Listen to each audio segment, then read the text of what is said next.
Chapter 13, the fourth part of Darkness. "What happened to you?" Wendell whispered when Harvey reached the bottom of the lawn. "I thought we were meeting at midnight." "I got waylaid," Harvey said. He'd intended to tell Wendell what had just transpired, but his friend was obviously nervous enough without being told about Lulu's fate. Harvey slipped the 3 survivors of the Ark into his pocket and resolved only to speak of the encounter when he and Wendell were safely away from this terrible place. Just one thing stood between them and that ambition: the wall of mist. Now, as ever, it seemed innocent enough, but that was an illusion, of course, like so many things in Mr. Hood's kingdom. "We have to be very organized about this," Harvey said to Wendell. "Once we're in the wall, we lose our sense of direction, so we have to be sure we keep walking in a straight line and not let the mist turn us about." "How do we do that?" said Wendell. "I think one of us should go in first, and the other one keep hold of his hand." "Me!" said Wendell eagerly. "I want to be first." "No problem. Then I'll keep my back to the house and keep guiding you. Who knows, maybe the wall's so thin you'll just be able to pull me through." "We can hope," Wendell said. "Are you ready?" Harvey asked, extending his hand. Wendell took it. "Whenever you are," he said. "Then let's get out of here." Wendell nodded and stepped into the mist. Instantly, Harvey felt his grip tighten.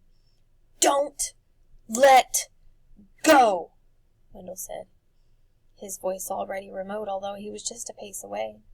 "Just keep walking," Harvey said as they reached arm's length. "Any sign of—" Before he could finish his question, a noise from the house behind him sealed his lips. He glanced back. The front door was open, and a light was burning in the hall, throwing into silhouette the figure rushing down the porch steps. It was Mrs. Griffin. The noise he'd heard was not from her lips, however. Nothing human could make such a din. He saw Mrs. Griffin glance up toward the roof as she hurried down the lawn, and following her gaze saw the noisemaker rising against the stars. He knew its name, even though he couldn't see its face. Hood had 4 servants, and he'd met only 3, Rictus, Jive, and Mar. Here was the 4th. Karna, the tooth-stealer. Karna, the devourer. Karna, the beast Mrs. Griffin had hoped Harvey would never meet. "Back to the house, child!" Mrs. Griffin yelled as the din of vast wings filled the air. "Quickly, quickly!" Harvey pulled on Wendell's arm, yelling to him as he did so. But Wendell had a whiff of freedom in his nostrils and wasn't about to give it up. "What are you waiting for?" Mrs. Griffin yelled. "Get away from there! It'll take off your head!"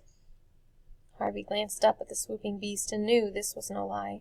Karna's jaws were wide enough to snap him in half with a single bite. But he couldn't leave Wendell in the mist. They'd begun this adventure together, and that was how they would finish it, dead or alive. He had no choice but to step into the mist himself and hope that Wendell had snatched a glimpse of the world outside and could pull him through to the street. As he took that step, he heard Mrs. Griffin say something about leading the way. Then he was blinded by the chill of the mist, and the sound of her voice became a garbled whisper. Karna's shrieks were not so hushed, however. They pierced the murk, skewering Harvey's thoughts the way its teeth would skewer his head if the beast caught up with him. "Wendell!" Harvey yelled. "It's coming for us!" He caught a glimpse of a figure up ahead of him, then of Wendell's face, smeared by the mist, turning to say, "There's no way out! There has to be! I can't find it!" Wendell said, his reply almost drowned out by the din of Karna's shrieks. Harvey glanced back the way he'd come, more afraid now not to know how close the creature was than to see it, however terrifying the sight. A veil of mist swirled in front of him, but he glimpsed Karna's form as the beast descended. It was the most monstrous of the brood, its skin rotted and stretched over barbed and polished bone, its throat a nest of snaky tongues, its jaws set with hundreds of teeth. "This is the end," Harvey thought. "I've only been alive 10 years and 5 months, and I'm going to have my head bitten off." Then, from the corner of his eye, a strange sight. Mrs. Griffin's arms reaching into the mist and dropping Blue Cat to the ground. "He's got a good sense of direction," Harvey heard her say. "Follow him! Follow him!" He didn't need a second invitation, nor did Blue Cat. Tail up, it padded off, and Harvey hauled on Wendell's arm to drag him in pursuit. The cat was quick, but so was Harvey. He kept his eyes glued on that bright tail, even when the rush of wings behind him announced that Karna had entered the mist and was almost upon them. 2 strides, 3 strides, 4, and now the mist seemed to be thinning. He heard Wendell whooping for joy. "The street!" he yelled. "I see it!" And the next moment Harvey saw it too, the sidewalks wet with rain and shining in the lamplight. Now he dared look back. And there was Karna, its jaws a yard from them.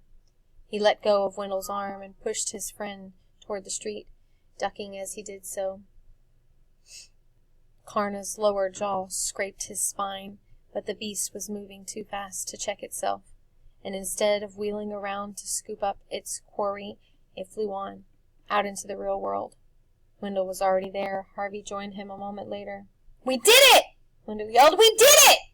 "So did Karna," Harvey said, pointing up at the beast as it rose against the cloudy sky and turned to come back for them. "It wants to drive us back inside," Harvey said. "I'm not going," Wendell cried. "Never! I'm never going in there again!" Karna heard his defiance, its blazing eyes fixed on him, and it came down like a thunderbolt, its shriek echoing through the midnight streets. "Run!" Harvey said. But Karna's stare had rooted Wendell to the spot. Harvey grabbed hold of him and was about to make a run for it when he heard the beast's cry change. Triumph became doubt, doubt became pain, and suddenly Karna wasn't swooping, but falling, holes opening in its wings as though a horde of invisible moths was eating at their fabric. It labored to climb the air again, but its wounded wings refused their duty, and seconds later it struck the street so hard it bit off a dozen of its tongues and scattered 100 teeth at the boy's feet. The fall didn't kill it, however.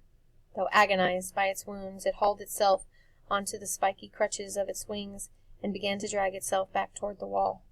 Even now, in this wretched state, it was ferocious, and with snaps to right and left drove Harvey and Wendell out of its path.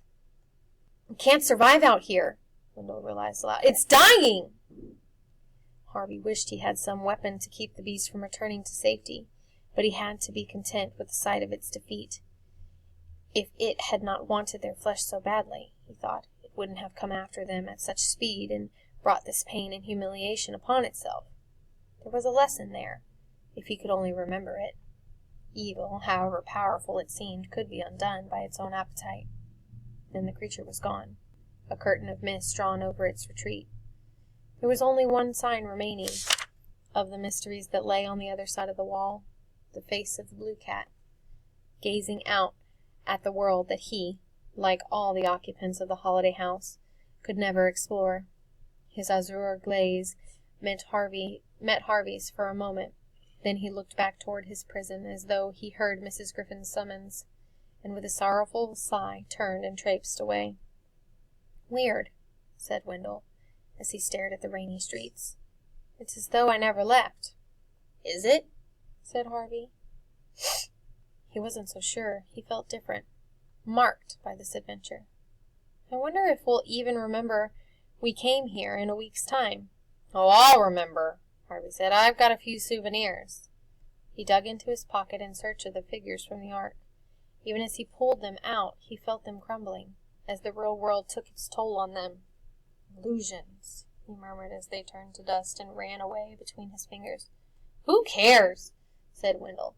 "It's time to go home, and that's no illusion."